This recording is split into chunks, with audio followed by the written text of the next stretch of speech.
Welcome to week 1 of the Build, Measure, Learn Challenge. If you want to launch an online business or an app business, but you don't know where to start, then the Build, Measure, Learn Challenge is perfect for you. If you'd like to learn more about building simple MVPs, minimum viable products, testing interest in the real world, and applying what you've learned, check out my video, The Ultimate Founder's Secret, Learn the Loop. This is the first of 10 weekly challenges to help you learn and apply the Build, Measure, Learn loop to your startup idea.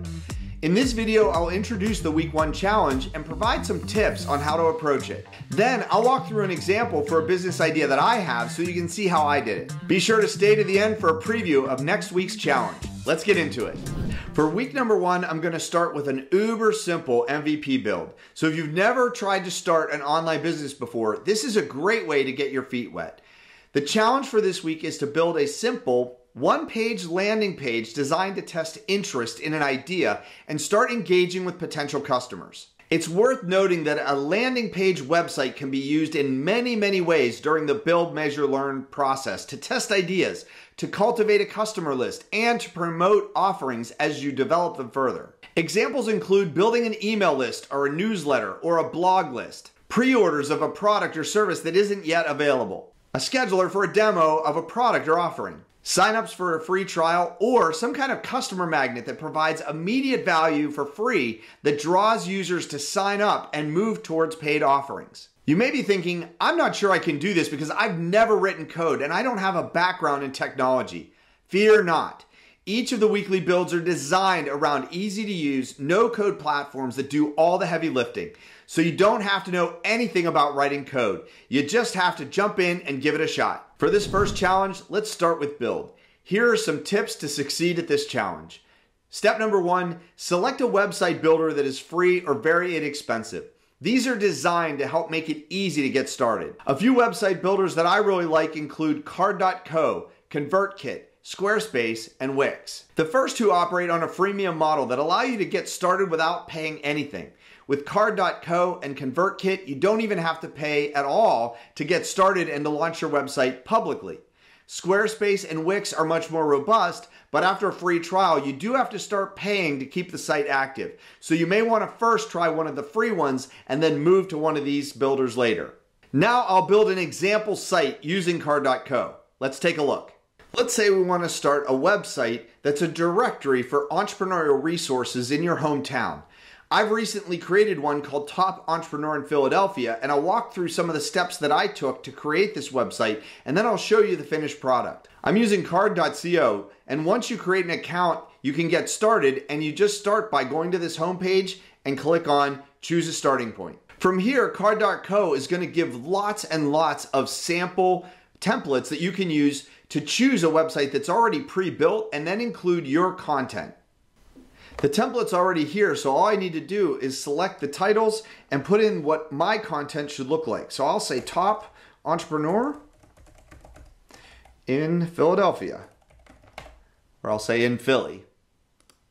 A little space correct here. And then I can start to add in some of my other content. So let's say stay in tune with the Philly startup scene. And let's click down here and say, get exclusive access. We can also click over to the paintbrush here to add some style. We'll make the button a little bit bigger. So we'll change the height. We'll add a little bit more corner rounding. And let's see, size, weight, spacing all looks pretty good. Let's also add some text.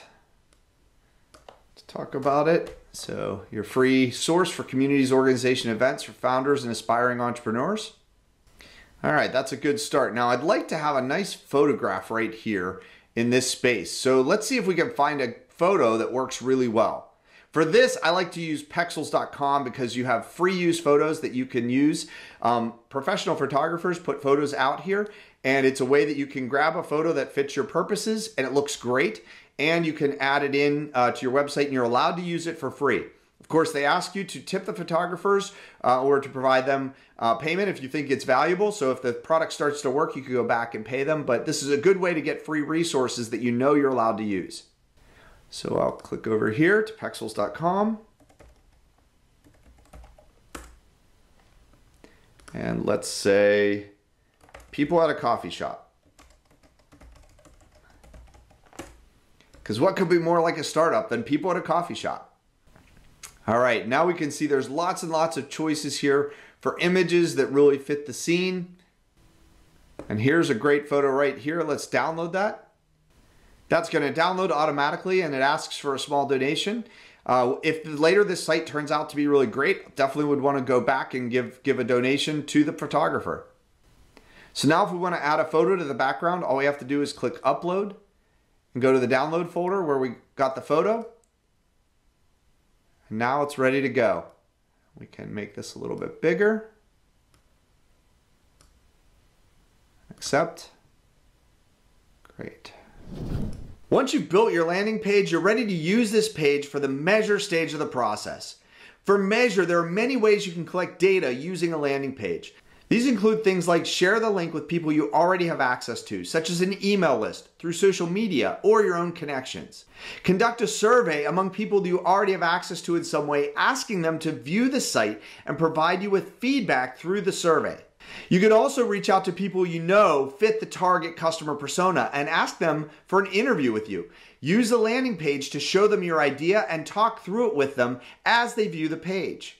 Ideally, you'll first come up with a hypothesis to test. For instance, 100 or more people will express interest in my product or service within 2 weeks if they view the landing page website.